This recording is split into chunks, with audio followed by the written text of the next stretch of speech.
बहुत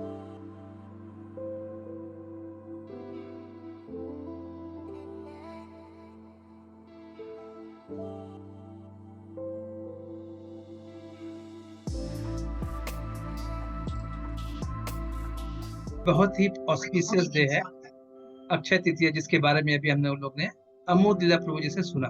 तो आप देख सकते हैं कि आज का दिन कितना महत्वपूर्ण है, आज के दिन कितनी कितनी चीजें हुई थी। आशा करते हैं कि आप सभी को ये चीज शायद पता नहीं रहा होगा कि मंदिर में मुझे बताया गया 22 थिंग्स हैपन टुडे। तो अमोद लीला जी प्रभु जी ने बताया 16 चीजें बताई, शायद 5-6 चीजें और भी इसमें लिस्ट ऐड हो सकती हैं, तो वो हम बाद में देख सकते हैं। तो जैसा कि सीताराम ने बताया कि चंदन यात्रा भी आज से शुरू हो रही है और 21 दिनों तक ये चलेगी। और हमारे मंदिर में भी भगवान को चंदन का लेप प्रतिदिन लगाया जाएगा और कुछ दिन विशेष चंदन श्रृंगार होगा, जो कि आज भी हुआ है।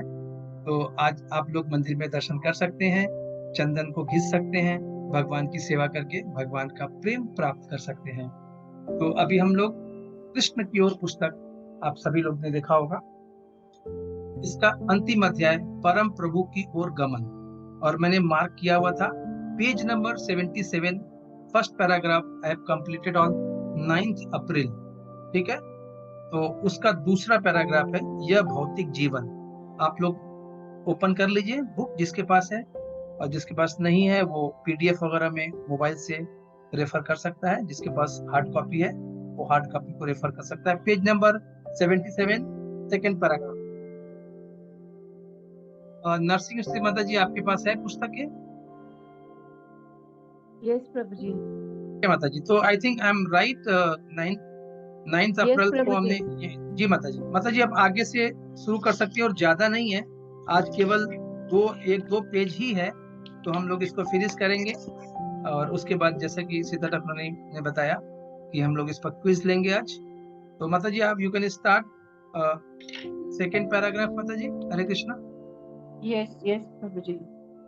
आराम से माता जी धीरे धीरे पढ़ेंगे और इसको समझेंगे, केवल 1-2 पेज ही है, तो कोई जल्दी नहीं है ऐसा। जी माता जी। हरे कृष्णा। यह भौतिक जीवन केवल काम पर आधारित है। हम इस भौतिक संसार का सुख भोगना चाहते हैं और हम इसे प्रेम करते हैं क्योंकि हम अपनी इंद्रियों को तृप्त करना चाहते हैं। हमारी यह काम भावना ईश्वर के प्रति हमारे प्रेम का विकृत प्रतिबिंब है। अपने मूल स्वरूप में हमारा निर्माण ईश्वर से प्रेम करने के लिए हुआ है, किंतु चूंकि हम भगवान को भूल गए हैं, इसलिए हम भौतिक पदार्थ को प्यार करने लगे हैं। किंतु प्रेम तो यहाँ भी विद्यमान है ही। या तो हम भौतिक पदार्थ से प्रेम करते हैं या भगवान से, किंतु किसी भी स्थिति में हम प्रेम करने की इस सहज प्रवृत्ति से बाहर नहीं जा सकते। निसंदेह प्राय हम देखते हैं कि जिस व्यक्ति के बच्चे नहीं होते वह बिल्ली या कुत्ते से प्रेम करने लगता है। क्यों? क्योंकि हम किसी न किसी से प्रेम करना चाहते हैं। हमें इसकी अनिवार्य आवश्यकता है। वास्तविकता के अभाव में हम अपना प्रेम और विश्वास कुत्ते और बिल्लियों में लगा देते हैं। प्रेम सदा विद्यमान है, किंतु वह काम के रूप में विकृत हो जाता है। जब यह काम अपूर्ण या अतृप्त रह जाता है तो हम क्रुद्ध हो जाते हैं। क्रोध से सम्मोह होता है और सम्मोहित होने पर हमारा नाश हो जाता है। यही चक्र चलता रहता है, किंतु हमें इस प्रक्रिया दिशा उल्टी करनी होगी और काम को प्रेम में परिवर्तित करना होगा। यदि हम ईश्वर से प्रेम करते हैं तो हम प्रत्येक वस्तु से प्रेम करते हैं, किंतु यदि हम ईश्वर से प्रेम नहीं करते तो किसी से भी प्रेम करना संभव नहीं है।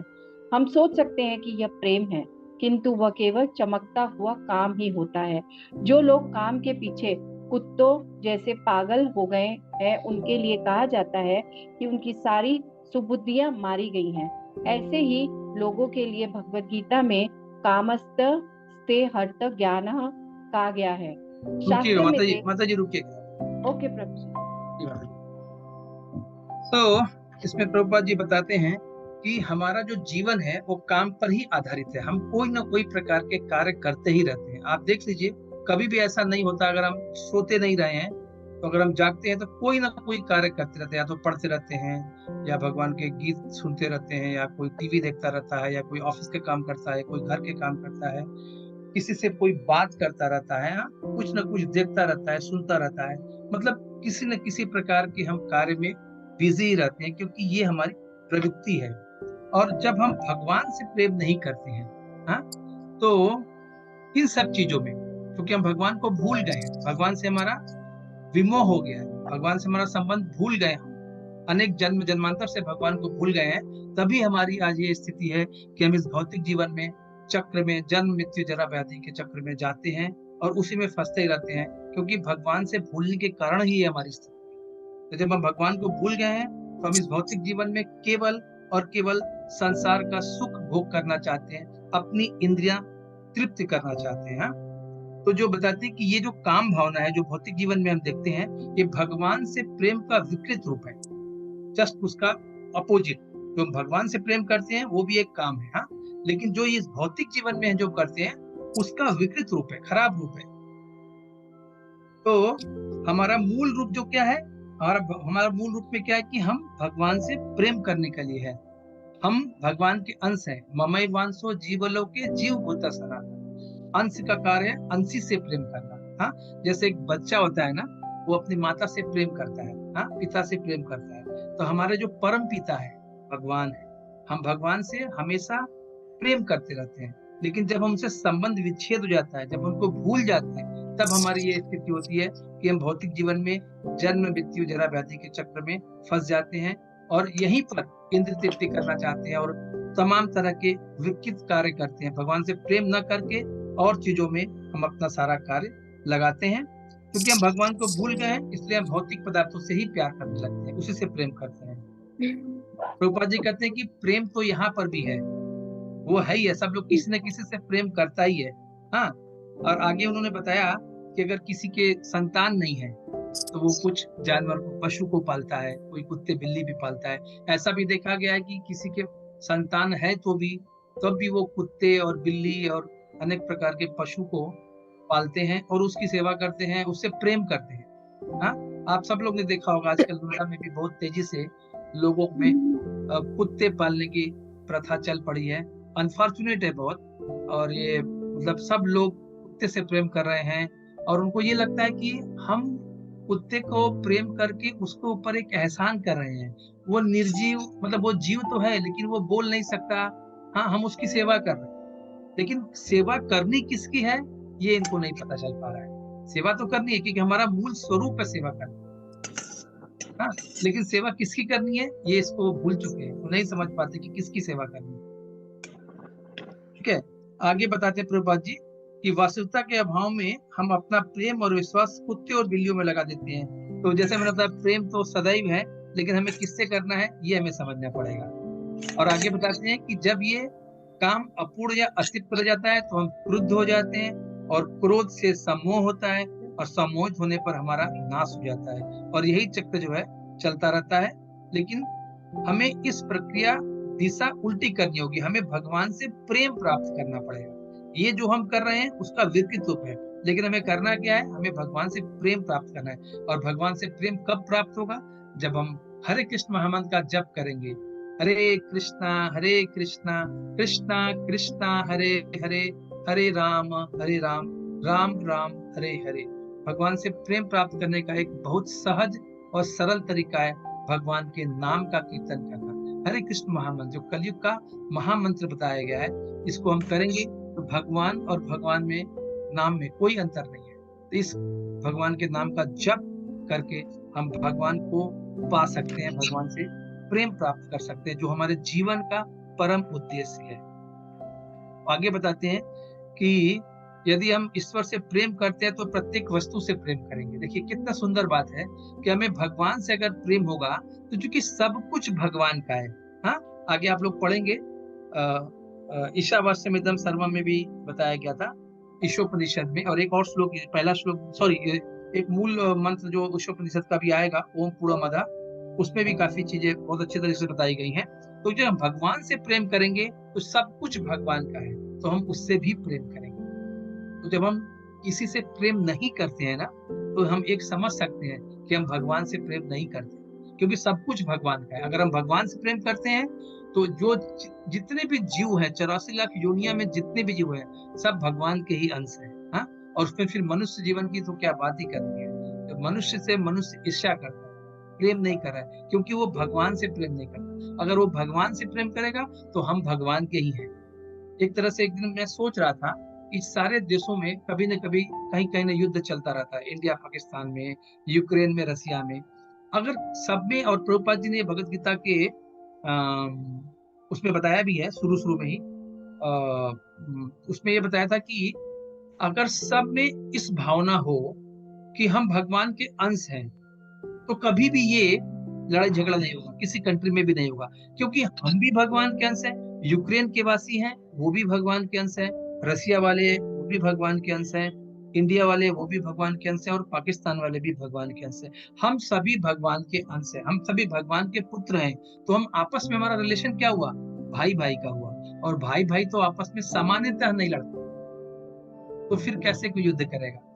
लेकिन हम लोगों में इस चीज की कमी है।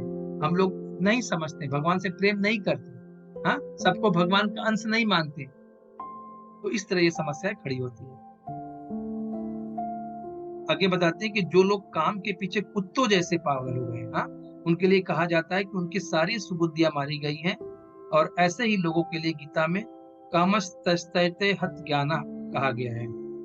तो जो लोग केवल काम काम और काम के पीछे लगे रहते हैं, उनको भगवान से प्रेम करने का उनके पास समय नहीं है। तो भगवान से संबंध क्या है, हमें हमें ये समझना चाहिए कि हम कौन हैं, भगवान कौन है, भगवान से हमारा संबंध क्या है। और इस संबंध जानने के बाद भगवान की सेवा करना। हम सब एक दूसरे की सेवा करते रहते हैं प्रतिदिन। माँ बच्चे की करती रहती है, पिता पुत्र का करता है, पुत्र पिता का करता है, कोई दादा दादी का करता है, कोई पड़ोसी का करता है, कोई समाज का करता है, कोई देश का करता है, कोई कुत्ते पालता है, जैसे हमने पढ़ा। तो हम सेवा करते ही रहते हैं, हाँ।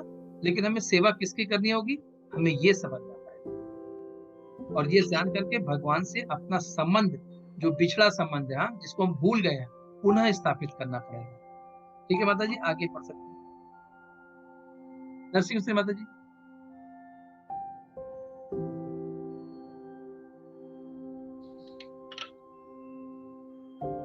शास्त्रों में देवताओं की पूजा से बहुत से विधि विधान हैं। कोई व्यक्ति यह प्रश्न कर सकता है कि वैदिक साहित्य में उनकी पूजा की संस्तुति क्यों की गई है। इसकी आवश्यकता है। जो लोग काम प्रेरित हैं, वे किसी न किसी से प्रेम करने का सुअवसर चाहते हैं, और देवता लोग भगवान के अधिकारी सेवक माने गए हैं। इसका उद्देश्य यह है कि कोई व्यक्ति इन देवताओं की उपासना करते हुए धीरे धीरे स्वयं में कृष्ण भावनामृत का विकास कर लेंगे। किंतु यदि कोई व्यक्ति किसी भी सत्ता के प्रति पूर्णतः नास्तिक, उद्दंड और विद्रोही है, तो उससे क्या आशा की जा सकती है? अतः किसी व्यक्ति की किसी उच्चतर सत्ता के प्रति आस्था का आरंभ देवताओं की आराधना से हो सकता है।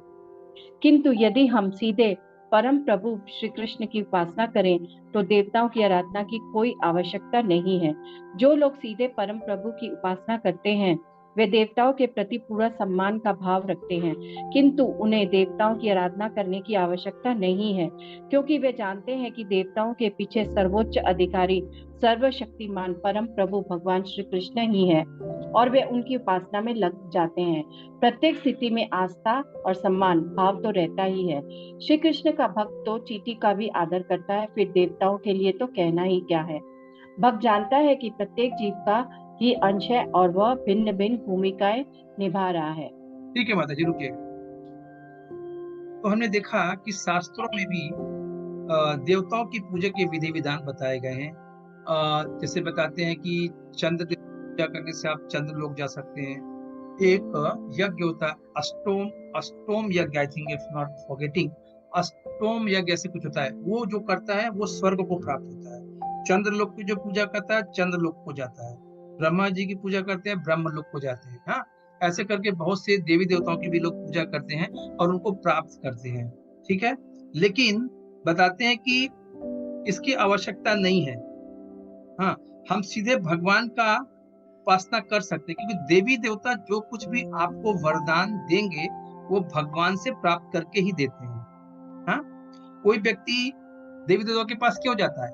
क्योंकि देवी देवता उसकी मनोकामनाओं की पूर्ति बहुत शीघ्र करते हैं, लेकिन उसका परम कल्याण नहीं करते, जो कि भगवान करते हैं। भगवान किसी को भक्ति प्रदान कर सकते हैं, लेकिन देवी देवता भगवान की भक्ति जल्दी प्रदान नहीं करते। वो उनकी भौतिक मनोकामनाएं तो पूरी करते हैं, लेकिन भक्त आपको नहीं बनाते हैं देवी देवता। तो बहुत लोग देवी देवता की ओर आकृष्ट होते हैं। तो इसमें बताया गया कि ठीक है, कोई व्यक्ति जो है अगर उसकी बुद्धि मारी गई है तो कम से कम वो देवताओं की भक्ति करता है, फिर शनय शनय धीरे धीरे धीरे करके फिर वो भगवान की भक्ति करने लगेगा और भगवान का प्रेम प्राप्त कर सकता है। तो कहते हैं कि लेकिन अगर वो व्यक्ति बुद्धिमान है जो सीधे भगवान की भक्ति करता है, लेकिन वो कभी देवी देवताओं का अनादर नहीं करता कि नहीं देवी देवताओं को नहीं करना है, ये तो वैसे हैं, वो तो वैसे हैं, उनकी किसी प्रकार से आलोचना नहीं करनी। क्योंकि देवी देवता जो है वो बहुत उच्च स्तर पर है, वो भी भगवान के ही अंश है, लेकिन उनकी स्थिति में और एक जीव की स्थिति में बहुत अंतर है। जीव कभी भी देवी देवता नहीं हो सकता। तो जो व्यक्ति अगर सीधे भगवान का भक्ति करता है या उनसे उपासना करता है, और वो भी इसके साथ साथ देवताओं का सम्मान भी करते हैं, उनका अनादर नहीं करते कभी। जो भक्त रहेगा वो भगवान की भक्ति तो सीधे करेगा, लेकिन देवी देवताओं का भी अनादर नहीं करता। तो बताते हैं आगे कि जब भक्त लोग एक चींटी का भी अनादर नहीं करते हैं, तो फिर देवी देवताओं की तो बात ही क्या है, वो तो बहुत ही उच्च स्तर पर है। और ये भक्त जानता है कि जो देवी देवता है उनके पीछे जो सर्वोच्च शक्तियां कार्य करती हैं वो भगवान द्वारा ही दी जाती है। तो उनके पीछे कौन है? भगवान। उनको ये बात पता है, इसलिए वो भगवान की भक्ति डायरेक्ट करते हैं, देवी देवताओं के पास वो नहीं जाते। ठीक है, आगे बताते हैं कि प्रत्येक स्थिति में आस्था और सम्मान भाव तो रहता है। कृष्ण का भक्त तो चींटी का भी आदर करता है, जैसे हमने डिस्कस किया अभी। फिर देवताओं के लिए तो कहना है कि भक्त जानता है कि प्रत्येक जीव भगवान का ही अंश है और वह भिन्न भिन्न भूमिकाएं निभा रहा है। तो भक्त को ये भी पता है कि जो देवी देवता है वो भी भगवान के ही अंश है, लेकिन उनकी स्थिति हमसे ऊंची है। लेकिन उसके साथ साथ वो ये भी जानता है कि इनके पीछे भगवान है। देवी देवता अगर किसी की मनोकामनाएं पूरी करते हैं तो वो भगवान द्वारा दी गई ही रहती है, उनकी अपनी नहीं होती। ठीक है, जमुना माता जी अब आगे पढ़ेंगी।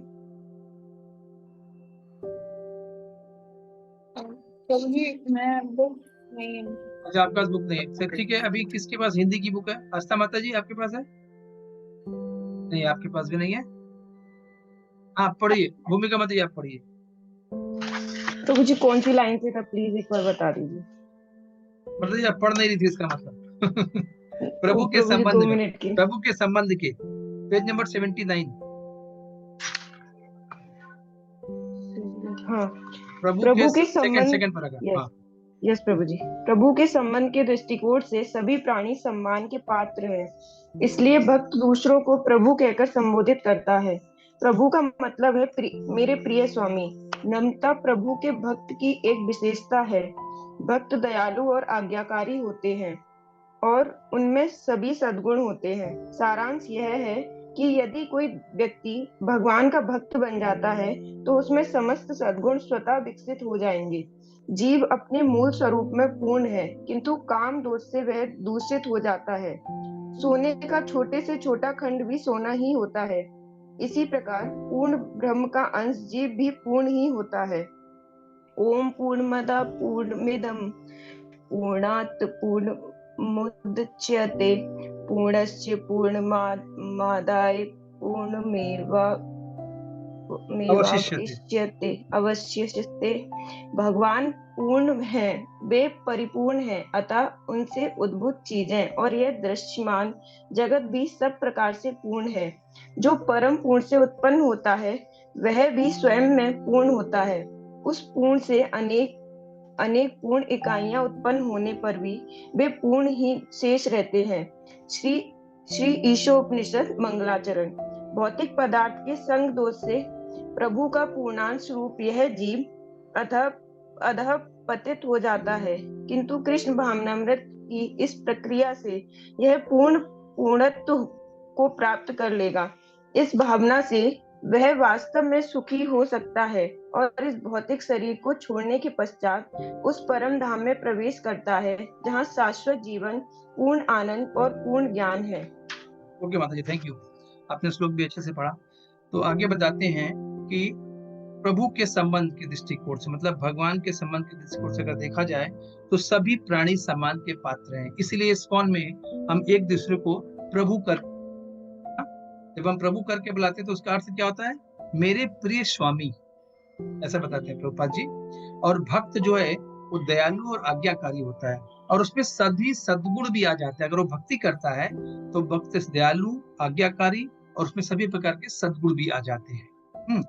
तो सारांश यह है कि कोई व्यक्ति भगवान का भक्त बन जाता है तो उसमें समस्त प्रकार के सद्गुण आ जाते हैं। तो देखिए कितनी अच्छी बात है, अगर कोई भक्त बनता है तो उसमें सभी सद्गुण भी आ जाएंगे, हाँ, और वो स्वतः विकसित हो जाएंगे।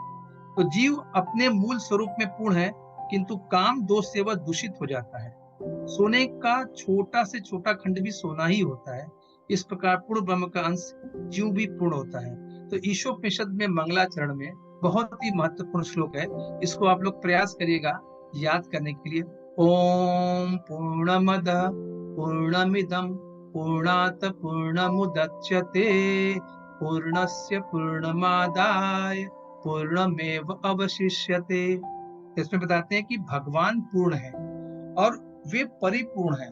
उनसे उद्भूत भगवान से जो चीज निकली है, जो दृश्यमान जगत में, भौतिक जगत में या जहां भी, वो भी सब पूर्ण है। हाँ, जो परम पूर्ण से उत्पन्न है वो स्वयं में भी पूर्ण है, और उस पूर्ण से अनेक पूर्ण इकाइयां उत्पन्न होने पर भी पूर्ण ही शेष रहता है। जैसे भौतिक जीवन में हम 1 - 1 = 0 बोलते हैं, बट यहाँ पर आप देखेंगे 1 - 1 = 1, क्योंकि भगवान से कितनी भी चीज निकल जाए तब भी भगवान पूर्ण ही रहते हैं। ये इस श्लोक में बताया गया है। और भगवान से सभी निकली चीजें वो अपने आप में भी पूर्ण होती है। ठीक है, तो आगे बताते हैं कि भौतिक पदार्थ के संग दोष से प्रभु का पूर्णांश यह रूप यह जीव अधपतित हो जाता है। भौतिक पदार्थ का हम संग करते हैं तो हम अधपतित हो जाते हैं, हमारा पतन हो जाता है, हम भगवान को भूल जाते हैं। इस भौतिक जीवन में ही सब चीजें ढूंढने लगते हैं, खुशियां, आनंद सब यही ढूंढने लगते हैं और सोचते हैं कि यही हमारा जीवन है और यही हमें सफल बनाएगा। हाँ, लेकिन ऐसा नहीं है।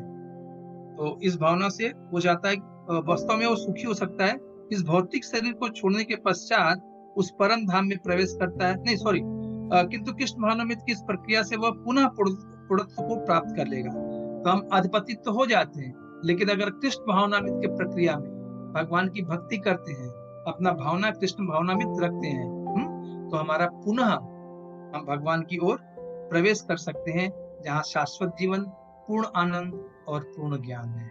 हरे कृष्णा। श्रील प्रभुपाद की जय। इस प्रकार हमने कृष्ण की ओर पुस्तक का अंतिम अध्याय परम प्रभु की ओर गमन का हमने ये समाप्त किया।